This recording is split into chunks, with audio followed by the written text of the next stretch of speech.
Dr. Elena Vasquez stared at the screen in front of her, her coffee growing cold in the metal cup beside her keyboard. The numbers dancing across the monitor made no sense at first. She had been working at the Cerberus watch station for 3 years now, listening to the empty sounds of space. Most days brought nothing but cosmic static and the occasional pulsar signal. But today was different. The station floated in the dark between stars, far from Earth and even farther from anything that could be called home. Elena and her team of 12 scientists lived in this metal tube, watching and listening for signs of alien life. So far they had found nothing but silence and the cold whisper of radiation from distant galaxies. Elena, you need to see this.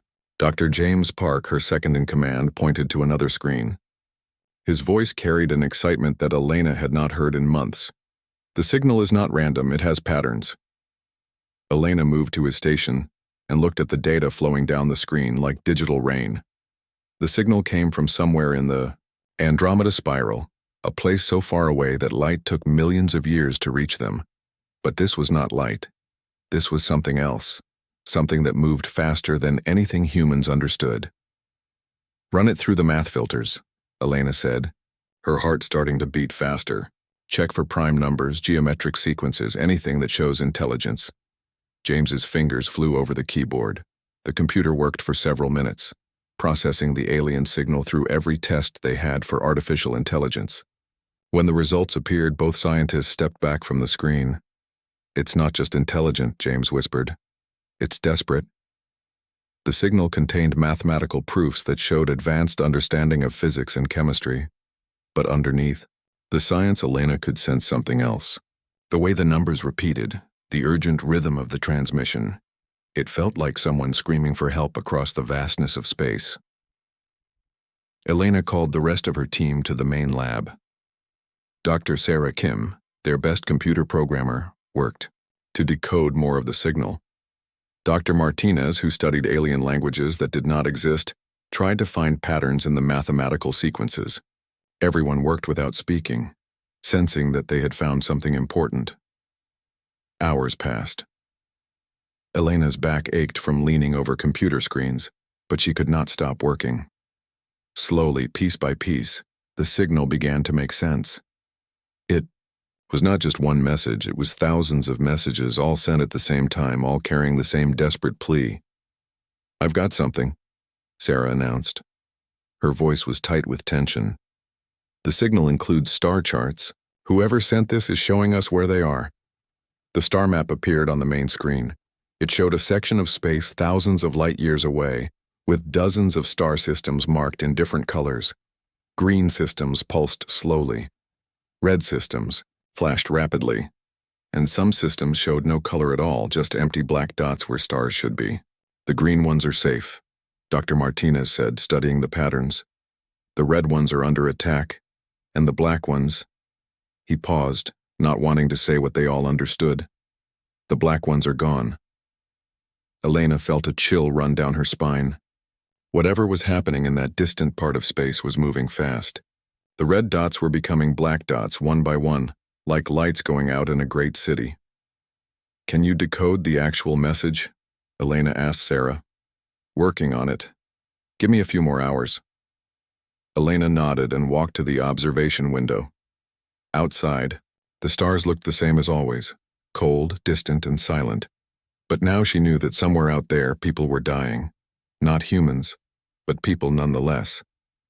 Living beings with thoughts and feelings and families, all crying out for someone to save them. She thought about Earth, so far away that their sun looked like just another star. Would anyone hear if Earth sent out a distress call? Would anyone care enough to help? "Got it," Sarah's voice broke Elena's thoughts.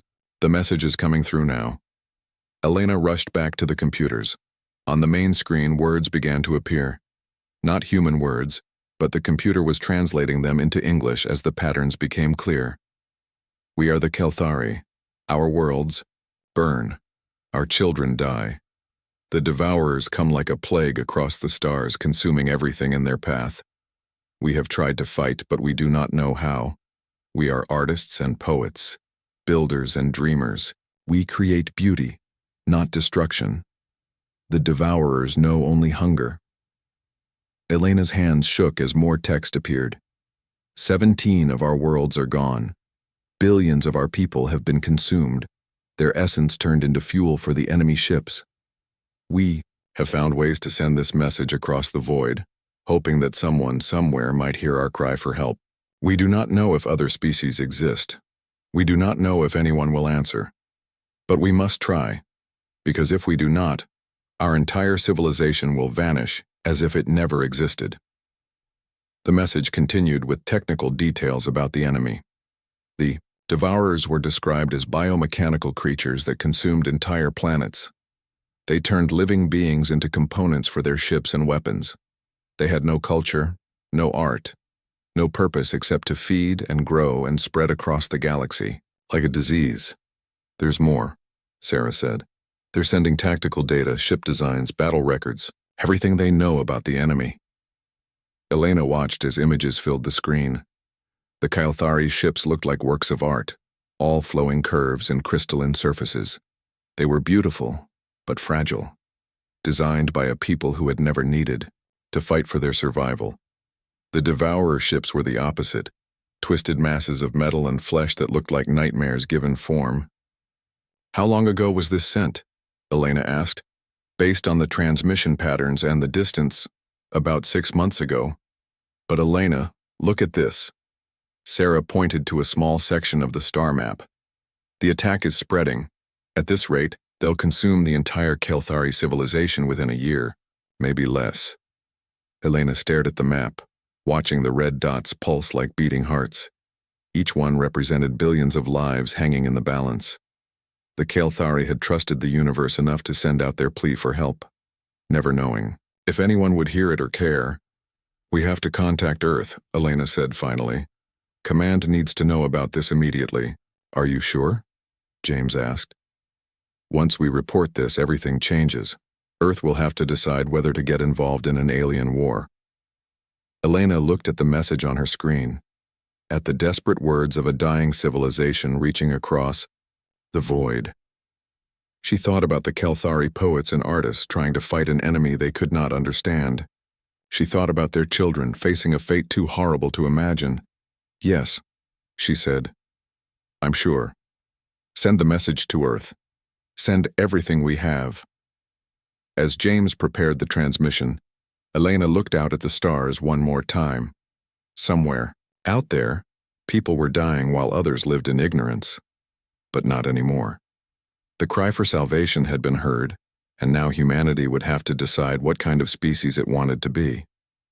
The message to Earth went out at maximum priority, carrying with it the hopes and fears of an entire alien civilization. Elena did not know what would happen next, but she knew that nothing would ever be the same again.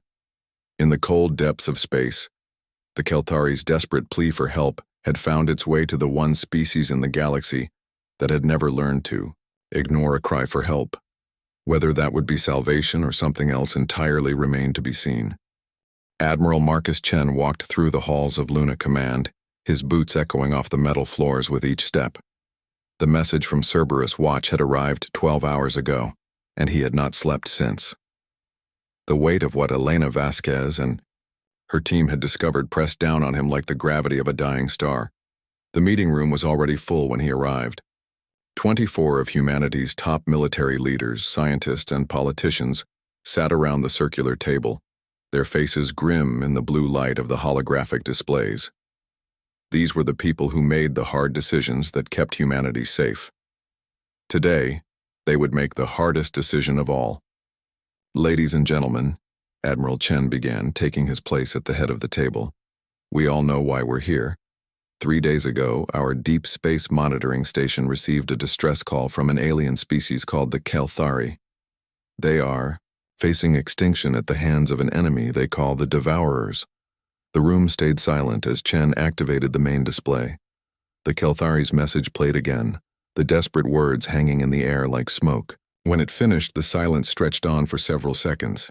General Patricia Hayes, head of Earth Defense Forces, spoke first. This could be a trap.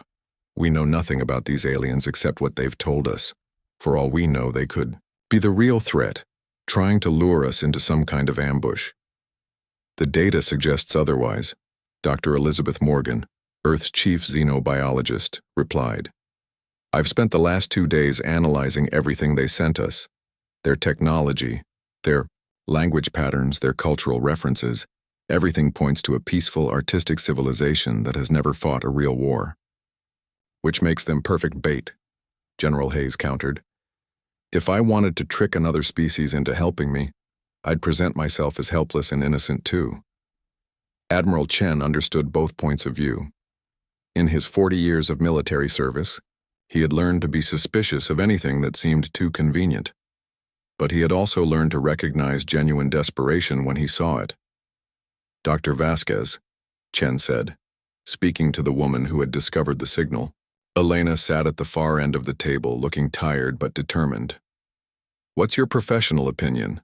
Are these aliens telling the truth? Elena stood up, her hands clasped behind her back. Admiral, I've been studying communication patterns my entire career. The Kelthari message contains emotional markers that are almost impossible to fake.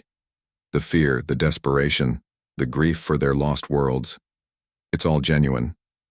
These people are dying, and they're asking for our help. But why us? Asked Director Sarah Kim from Earth Intelligence. If they're so advanced, why not ask other alien species for help? Why reach out to a planet they've never met? Because we might be the only ones left, Dr. Morgan answered. Look at their star charts. The Devourers have been consuming worlds for years, maybe decades. Any species that could help might already be gone.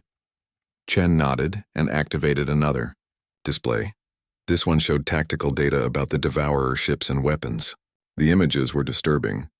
Vessels that looked like living nightmares covered in what appeared to be organic armor and bristling with weapons designed to harvest rather than simply destroy. Intelligence analysis suggests the Devourers are not just conquerors, Chen continued. They consume their victims, turning them into components for their ships and weapons. Based on the Kelthari data, they've already processed the populations of 17 worlds. The number hit the room like a physical blow. 17 worlds, billions of lives reduced to raw materials for an alien war machine. How long do the Kelthari have? Asked General Thomas Park, head of fleet operations. Based on the spread pattern, maybe 6 months, Elena answered. The Devourers are moving through their space systematically, consuming everything in their path. Once they finish with the Kelthari, they'll keep expanding and eventually they'll reach us, Chen finished. The room erupted in discussion. Some argued for immediate action, others for caution. A few suggested that humanity should use the time to build up its own defenses, rather than waste resources helping aliens they had never met. We can't fight an enemy like this alone, insisted Colonel James Martinez, head of strategic planning. If the Devourers can consume entire civilizations, what makes us think we can stop them? Maybe our best chance is to ally with the Kelthari, while we still can. Assuming they survive long enough for us to reach them, General Hayes replied coldly. Our fastest ships would take months to get there, even using the new hyperspace drives. By then, the Kelthari could be extinct. Not necessarily, Dr. Morgan interjected. The Kelthari have technology we've never seen before. Their faster-than-light communication system, their energy sources, their ship designs. If we can combine their science with our military capabilities, we might have a chance. Admiral Chen watched the debate continue, weighing every argument. Part of him agreed with General Hayes. Getting involved in an alien war was dangerous, especially when humanity was still a relatively young spacefaring species. But another part of him remembered the words of the Kelthari message, the desperate plea of a dying civilization. There's another factor to consider, Chen said, raising his hand for silence. The Devourers have been studying their enemies. The Kelthari data shows that these creatures adapt their tactics based on the species they fight. They learn from every conquest, becoming more effective with each world they consume. What are you saying? Director Kim asked. I'm saying that if we let the Kelthari die, we lose our chance to study the enemy before they reach us. The Devourers will have consumed the knowledge and experience of dozens of species. They'll be ready for us in ways we can't imagine. Padipai. Room fell silent again as everyone processed this thought.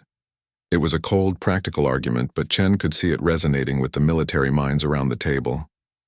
There's also the moral question, Elena added quietly. These people asked for our help.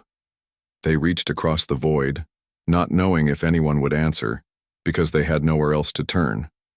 What kind of species are we if we ignore that plea? General. Hayes snorted. The kind that survives. Morality is a luxury for species that aren't facing extinction. Is it? Elena challenged. Or is it the thing that makes survival worth fighting for? Chen looked around the table, studying each face. These were good people, all of them, trying to make an impossible decision with incomplete information. In the end, the choice came down to a simple question. What kind of galaxy did humanity want to live in? I call for a vote, Chen announced. All in favor of military intervention to assist the Kelthari against the Devourer threat, raise your hand. Hands went up around the table. Chen counted them carefully, then counted again to be sure. When he finished, he felt a weight lift from his shoulders and a heavier one settle in its place. The motion passes, 18 votes to 6, he announced. As of this moment, humanity is at war with the Devourers. The room buzzed with activity as everyone began making plans. Fleet commanders discussed ship deployments. Scientists talked about integrating alien technology. Intelligence officers planned reconnaissance missions to Kelthari space. But Admiral Chen sat quietly, staring at the holographic image of the Devourer ships. Humanity had just committed itself to fighting an enemy it barely understood, in defense of aliens it had never met, in a war that could determine the fate of the entire galaxy. As he watched his officers work, Chen could not shake the feeling that they were about to discover something important about themselves. In answering the Kelthari's cry for help, humanity was about to learn what it really meant to be human. The preparations would take weeks, the journey would take months. But the die was cast, and there was no turning back. Somewhere across the stars, the Kelthari were still fighting for their lives, not knowing that help was finally on the way. Chen just hoped they could hold out long enough for humanity to reach them, because if they could not, the galaxy was about to become a much darker and lonelier place. The human fleet dropped out of hyperspace at the edge of the Luminar system, like wolves emerging from a dark forest. Captain Sarah Morrison stood on the bridge of the dreadnought Retribution, watching the tactical displays update with enemy positions. What she saw made her stomach turn. The Kelthari homeworld burned. Massive Devourer ships, each one the size of a city, hung in orbit around the beautiful blue planet like mechanical vultures. Streams of energy connected the ships to the surface, and Morrison knew exactly what those beams were doing. They were harvesting, consuming, turning millions of living beings into fuel for the alien war machine. Ma'am, Lieutenant Parker called from the communication station, we're receiving multiple distress signals from the planet. The Kelthari are still trying to evacuate civilian populations. Morrison nodded grimly. Around the planet, she could see the remains of the Kelthari defense fleet. Their ships were works of art, all flowing lines and crystal surfaces that caught the light of their sun. They were also completely outmatched. Devourer bioships tore through them like paper, their organic weapons literally eating through the beautiful hulls. Admiral Chen to all ships, the voice came through the comm system. We are looking at approximately 40 Devourer vessels of various sizes. Intelligence estimates suggest they have been feeding on this planet for at least 6 days. Our mission is simple. Save as many Kelthari as possible, and make the Devourers pay for every life they have taken. Morrison smiled coldly.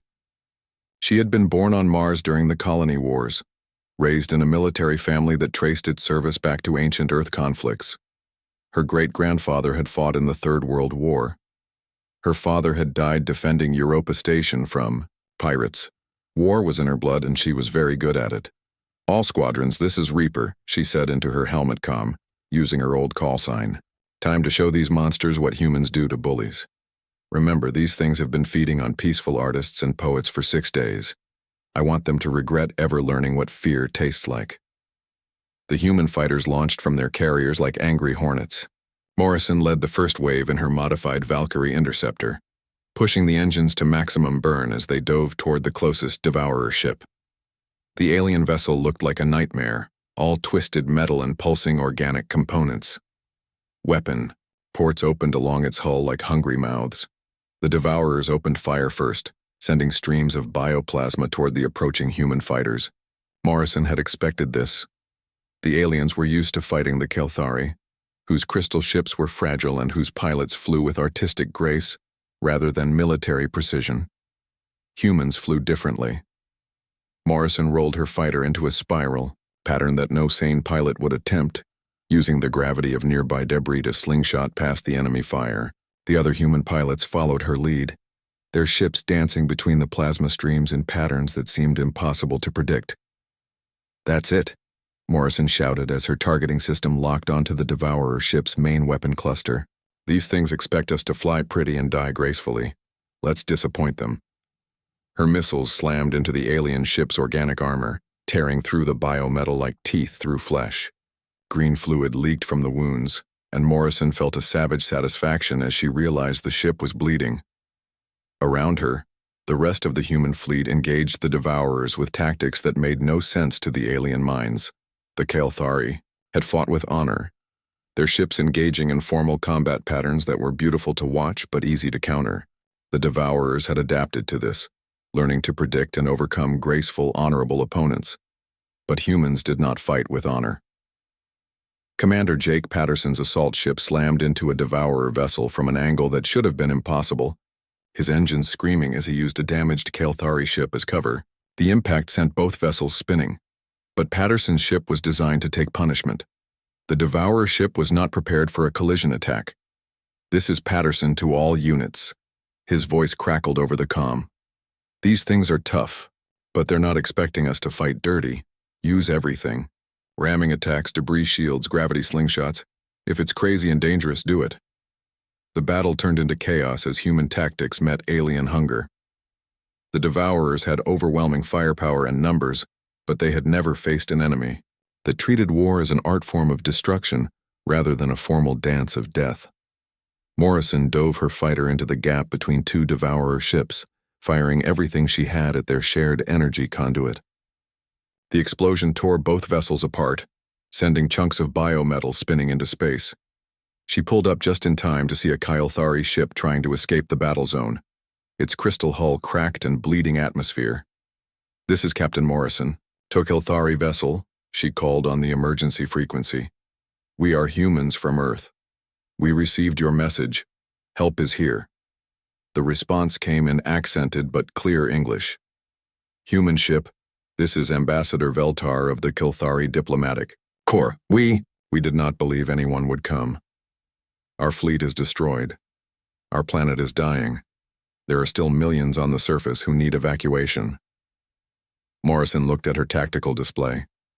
The human fleet was winning, but barely. Every minute they spent in battle was another minute the Devourers could harvest Kelthari civilians. She made a decision that would have horrified any military academy instructor, but felt perfectly natural to her. "Admiral Chen, this is Morrison. Request permission to break formation and proceed with planetary rescue operations." "Permission granted, Captain. All fighter squadrons are authorized for independent operations. Save who you can." Morrison led her squadron toward the planet's surface, dodging between the massive Devourer harvest ships. The alien vessels were so focused on their feeding that they barely noticed the small human fighters slipping past their defenses. It was exactly the kind of arrogant mistake that Morrison loved to punish. The surface of Luminar Prime was a scene from hell. Great machines moved across the crystal cities like metal spiders, processing everything in their path.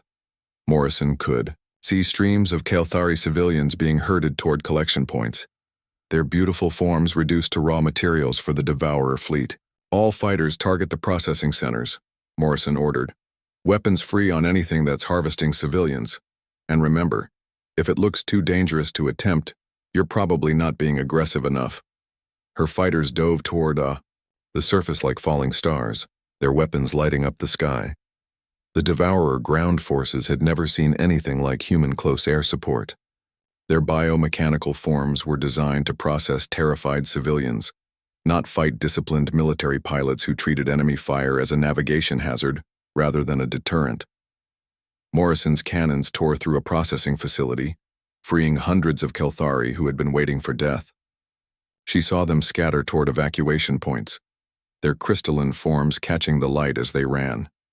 Each life saved felt like a personal victory against the darkness that had consumed so many worlds. Above the planet, the space battle continued to rage. The human fleet was taking heavy casualties, but they were making the Devourers pay for every hit. Admiral Chen's flagship, the Retribution, traded fire with a Devourer command ship the size of a small moon, neither giving ground in a contest of raw firepower, but Morrison could see the tide turning. The Devourers had expected another easy harvest, another helpless species to consume at their leisure. Instead, they had found humanity, a species that had spent its entire history learning how to kill efficiently and without mercy when the situation demanded it. "Ma'am," Lieutenant Parker's voice came through the comm. "I'm reading massive explosions throughout the Devourer fleet. Something's happening to their bioships." Morrison looked up from her strafing run to see Devourer vessels beginning to convulse and break apart. The organic components of their ships were rejecting the mechanical parts, as if the alien biology was finally rebelling against its artificial modifications. "This is Dr. Morgan on the research ship Discovery," a voice announced over the fleet channel. "I've been analyzing the enemy biosignatures. The Devourers are not a natural species. They're artificial constructs, biological components forced to merge with mechanical systems. The stress of fighting an unpredictable enemy is causing system failures throughout their fleet." Morrison smiled grimly as she watched a massive Devourer ship tear itself apart from the inside. The aliens had built themselves into perfect killing, machines optimized for consuming peaceful civilizations. But perfection meant rigidity, and rigidity meant vulnerability to anything that broke the expected patterns. Humans had never been perfect. They were chaotic, unpredictable, and absolutely ruthless when defending others. Against an enemy that relied on fear and predictable responses, humanity's greatest weakness had become its greatest strength. The battle for Luminar Prime ended 6 hours later with the complete destruction of the Devourer fleet. Morrison landed her fighter on the flagship, her weapons empty and her fuel tanks nearly dry. She had personally saved over 3,000 Kelthari civilians and destroyed 4 Devourer processing facilities. As she climbed out of her cockpit, she found Ambassador Veltar waiting. Commander Jake Patterson stood in the ruins of what had once been a Kelthari school on the planet Veltaran. The walls were covered with children's artwork, beautiful crystalline sculptures that caught the light and threw rainbows across the broken floor. But the children who had made them were gone, processed into biofuel for Devourer ships 3 weeks before the human fleet arrived. "Hound, you need to see this," Sergeant Mills called from the next room. Patterson's team had been searching through Devourer-occupied worlds for 6 months now, liberating system after system as they followed the alien fleet's retreat path. Each world they found told the same horrible story. Patterson walked through the doorway and stopped. The room had been a nursery once, with tiny beds arranged in neat rows. Now it was a processing center. Metal tubes and organic conduits covered the walls, leading to a central collection tank that still held traces of what it had contained. Patterson had seen dozens of these facilities, but they never got easier to look at. "Sir," Mills continued, his voice tight with controlled anger, "the Devourers didn't just process the children. They kept some of them alive, used their voices as psychological weapons against the adult population." Patterson closed his eyes and counted to 10. In his 20 years of military service, he had seen war crimes before. But nothing in human history compared to the systematic horror the Devourers brought to each world they conquered. They did not just kill their enemies. They turned them into weapons against their own people. "Burn it," Patterson ordered. "Burn it all. I don't want to leave any trace of what happened here." His demolition team moved through the building, placing charges in every room. Within minutes, the entire structure would be reduced to ash. It would not bring back the children, but it would ensure that no one would ever have to see what had been done to them. Patterson's comm unit crackled to life. "Hound, this is Reaper. We've got movement in Sector 7. Looks like a devourer patrol trying to circle back to the extraction point. Patterson smiled coldly. Over the months of fighting, the humans and Kalthari had learned to work together in ways that made their enemies nervous. The Kalthari provided advanced sensors and energy weapons. The humans provided tactics that no civilized species would ever consider using. Copy that, Reaper. I'll take my ground team to cut off their escape route, make them come to us. Roger that. Try to leave a few alive for questioning, Patterson laughed. I'll see what I can do. The truth was, taking devourer prisoners had become almost impossible.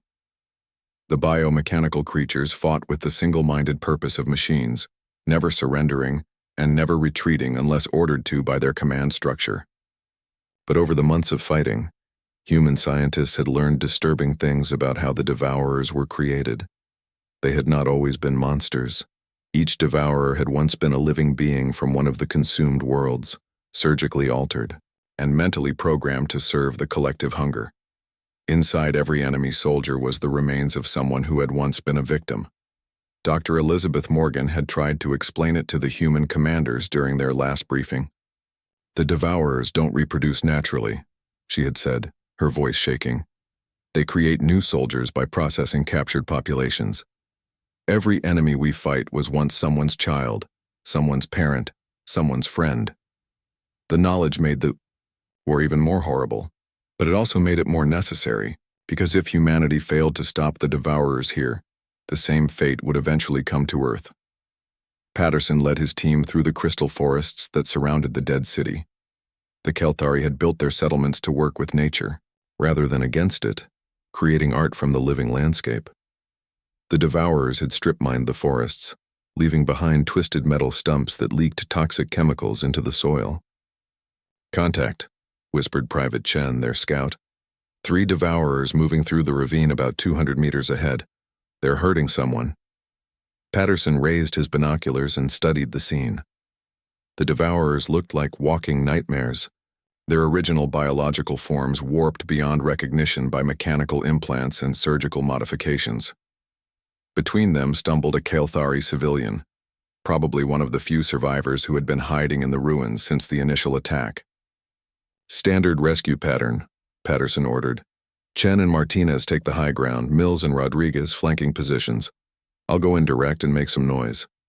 It was a simple plan, but effectiveness was more important than creativity when lives were at stake. Patterson had learned that the devourers expected complex tactics from advanced civilizations. Simple, direct violence often caught them completely off guard. He burst from cover with his assault rifle blazing, putting 3 rounds center mass into the nearest devourer before it could react. The creature stumbled backward, green fluid spraying from the wounds, but did not fall.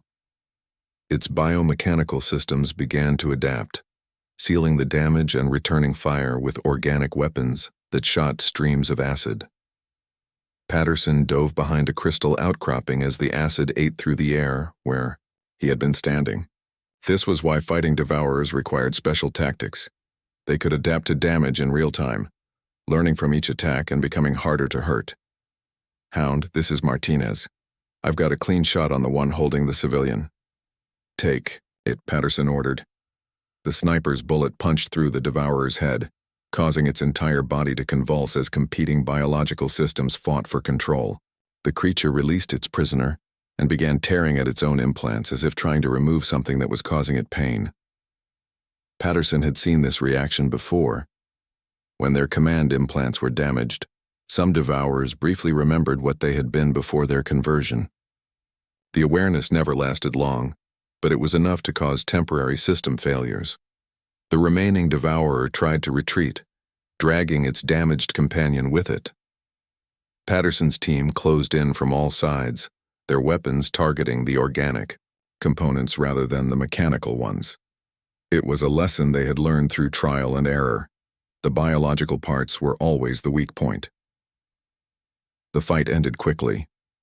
Both devourers lay dead in the crystal sand, their twisted forms finally at peace.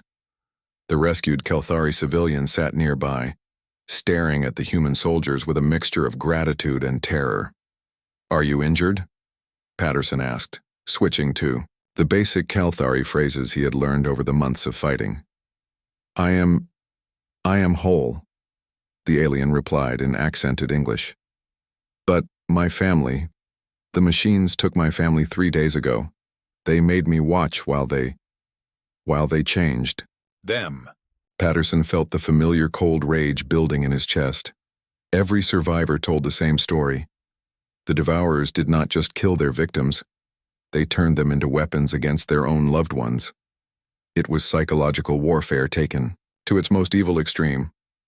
We're going to stop them, Patterson promised, meaning every word. All of them. His comm unit buzzed with an incoming message from Admiral Chen aboard the fleet flagship. All ground commanders, report to the command ship immediately. We've located the Devourer source point. Patterson looked at his team, seeing his own grim satisfaction reflected in their faces. For 6 months they had been chasing the retreating Devourer fleet, liberating world after world and learning more about their enemy with each victory. Now, finally, they had found where the monsters came from. The flight to the flagship took 2 hours. Patterson used the time to clean his weapons and check his equipment. Whatever they were about to face, he wanted to be ready for it. The briefing room was packed with human and Kalthari officers. Admiral Chen stood at the front, looking older than his years but determined. Behind him, a holographic display showed a massive structure floating in the void between stars. Ladies and gentlemen, Chen began, meet the source of our problem. Intelligence estimates this station is roughly the size of Earth's moon. It has been launching Devourer fleets for at least 3 centuries, possibly longer.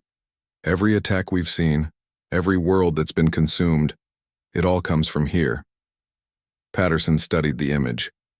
The station looked like a biological growth that had been infected with machinery, all twisted spires and pulsing organic components.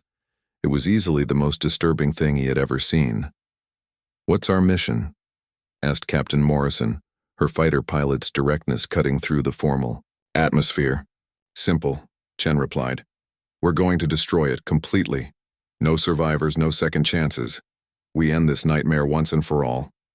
The room erupted in discussion as officers planned the assault. Patterson listened to the tactical debates, but his mind was elsewhere. He was thinking about the children's artwork on Velteran, about the survivor who had watched his family be converted into monsters, about the billions of lives that had been consumed to feed this station's hunger. When the briefing ended, Patterson found himself standing next to Ambassador Veltar, the Kalthari diplomat who had become humanity's closest alien ally. The ambassador's crystalline features were troubled. Commander Patterson, Veltar said quietly, my people are grateful for everything humanity has done, but we are also afraid. Your species has shown us that peace alone is not enough to survive in this galaxy. We have learned to fight, but we have also learned what fighting costs. What? Dr. Elena Vasquez stood on the observation deck of the research ship Discovery, staring at the massive structure that hung in the void before them. The Devourer station was larger than anything humanity had ever built, a twisted fusion of biology and machinery that pulsed with its own horrible life. She had been the first to hear the Kalthari's cry for help, and now she would witness the final answer to that call. It's beautiful, in its own terrible way, said Dr. Sarah Kim, joining Elena at the viewport. Like a cancer that has learned to think. Elena nodded, understanding what her colleague meant. The station had a symmetry to it, patterns that suggested intelligence and purpose, but it was the intelligence of hunger, the purpose of consumption. Everything about it was designed to process life into death, beauty into fuel. Admiral Chen to all ships. The voice came over the comm system. Final approach begins in 30 minutes. All personnel not essential to combat operations should report to evacuation pods. This is going to get rough. Elena had no intention of leaving. She was not a soldier, but her linguistic skills had proven essential in understanding how the Devourer collective consciousness worked. The station was not just a factory. It was a mind, a vast intelligence that had been consuming other minds for centuries. The combined human Kalthari fleet spread out around the station like a net of light against the darkness. 200 ships in total, representing everything both species could spare for this final assault. Elena knew that many of those ships would not return home, but she also knew that failure was not an option. "Elena," Admiral Chen's voice came through her personal comm, "we need you in the tactical center. Your analysis of the station's communication patterns might be our only advantage." Elena made her way through the ship's corridors, passing crew, members preparing for battle. Some were human, some were Kelthari, all working together with the desperate efficiency of people who knew they were fighting for their survival and the survival of countless others. The tactical center buzzed with activity. Holographic displays showed the station from every angle, marking weapon emplacements, structural weak points, and the pulsing conduits that carried the station's life force. Admiral Chen stood at the center of it all, his weathered face calm despite the magnitude of what they were about to attempt. "Elena, what can you tell us about the station's consciousness?" Chen asked as she joined the command staff. "It's not like anything we've encountered before," Elena replied, calling up her analysis on the main display. "The Devourers started as a single species that tried to achieve immortality by consuming other life forms. Over time, they incorporated the consciousness of every species they destroyed. The station is the result, a collective mind that contains the memories and knowledge of hundreds of different civilizations." "And its weaknesses?" asked Captain Morrison, her fighter pilot's uniform already equipped for battle. "It thinks like a predator," Elena explained. "Everything it does is based on the assumption that its prey will behave predictably, running in fear, fighting with honor, pleading for mercy. It has never encountered a species that responds to overwhelming odds by becoming more dangerous." Chen smiled grimly. "Then let's show it what humans do when someone threatens people we care about." The attack began with a coordinated strike on the station's outer defenses. Human fighters, led by Morrison, dove toward the massive structure like hawks attacking a giant beast. The station's weapons came online immediately, filling space with streams of bioplasma and mechanical projectiles. But the human pilots had learned over months of fighting that predictable attacks were suicide against Devourer technology. Instead, they flew in patterns that seemed random but were actually based on chaos mathematics, making their movements impossible for the station's mind to predict. "This is Reaper to all fighters." Morrison's voice crackled over the comm. "Remember, this thing thinks it knows how we fight. Time to prove it wrong." Elena watched the tactical display as the fighters weaved between the station's defensive fire, their weapons targeting specific points on the massive structure. Each hit was precisely calculated to cause maximum disruption to the biological components that kept the station functioning. The main fleet engaged moments later, Admiral Chen's flagship leading the charge against the station's central core. The Retribution's guns hammered the alien structure, each shot carefully aimed at the neural conduits Elena's team had identified as critical to the collective consciousness. But the station was not helpless. As the attack intensified, Elena could see new patterns emerging in its defensive responses. The collective mind was learning, adapting, incorporating the tactical data from each exchange. Within hours, it would become almost impossible to surprise. "Admiral," Elena called out, "the station is adapting faster than we expected. We need to hit it with something it can't understand or counter." "Suggestions?" Chen replied, his attention divided between Elena's analysis and the battle reports flooding in from across the fleet. Elena stared at the tactical display, her mind racing through everything she had learned about the Devourer consciousness. It was ancient, vast, and incredibly intelligent. But it was also fundamentally alien, built from the consumed minds of species that had never encountered anything like humanity. "What if we stop trying to fight it like a military target?" Elena suggested. "What if we treat it like what it really is, a collective consciousness that has never experienced true altruism?" Chen looked at her sharply.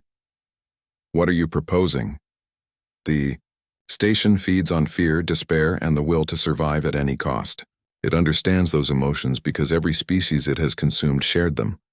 But humans do something that terrifies predators. We sacrifice ourselves for others, even for people we've never met." As Elena spoke, reports came in from across The battlefield. The station's defenses were becoming more effective by the minute, and several human ships had been destroyed. The assault was beginning to stall.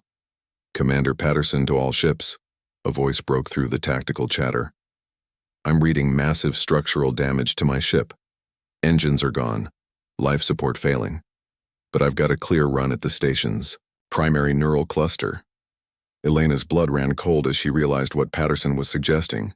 The commander's ship was dying, but it still carried enough explosives to damage the station's central consciousness. "Negative, Patterson," Admiral Chen replied immediately. "We can find another way. Abort your approach and prepare for evacuation." "Sorry, Admiral." Patterson's voice was calm, almost peaceful. "But this is what we came here to do. Tell my family I did it for the kids on Velterran."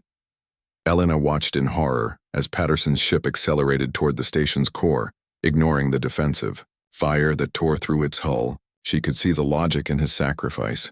With the ship's weapons and remaining explosives, he could cause massive damage to the collective consciousness that controlled the entire station. But she also saw something else, something that made her heart race with sudden understanding. "Admiral, order all ships to broadcast personal messages," Elena said urgently. "Letters home, recordings for families, anything that shows human emotion and connection. Do it now." "Elena, this is hardly the time for—" "Trust me," Elena cut him off. "The station consciousness feeds on fear and desperation, but it has never experienced what Patterson is about to show it. Someone dying not from fear but from love. Not for themselves, but for others they will never meet." Chen looked at Elena for a moment, then nodded. "All ships. This is Admiral Chen. Open all communication channels, broadcast everything. Personal messages, family recordings, letters home. Let the universe hear who we are." The comm channels flooded with human voices. Soldiers recording messages for children they might never see again. Pilots sharing memories of home with friends who were already dead. Kelthari allies adding their own voices speaking of beauty and art, and the things that made life worth protecting. Elena watched the tactical display as the station's responses began to change. The collective consciousness was receiving all of these signals, processing them through neural pathways that had been built to understand only hunger and fear. But humans were showing it something else entirely. The willingness to die not for themselves, but for the idea that others should be allowed to live and create and love. Patterson's ship struck the station's core in a massive explosion that sent shock waves through the entire structure. But Elena could see that the real damage was not physical. The collective consciousness was experiencing something it had never felt before, the emotional resonance of true sacrifice. "Elena, something's happening to the station," Dr. Kim called from her monitoring station. "The bioneural networks are destabilizing. It's like the consciousness is having some kind of breakdown." Elena nodded, her theory proving correct. The station had been built to process fear, anger, and the desperate survival instincts of its victims, but it was experiencing the emotional patterns of people who valued others' lives more than their own. The contradiction was tearing apart neural pathways that had been shaped by millions of selfish deaths. "Admiral, all ships should target the neural conduits now," Elena advised. "The consciousness is vulnerable while it tries to process emotions it was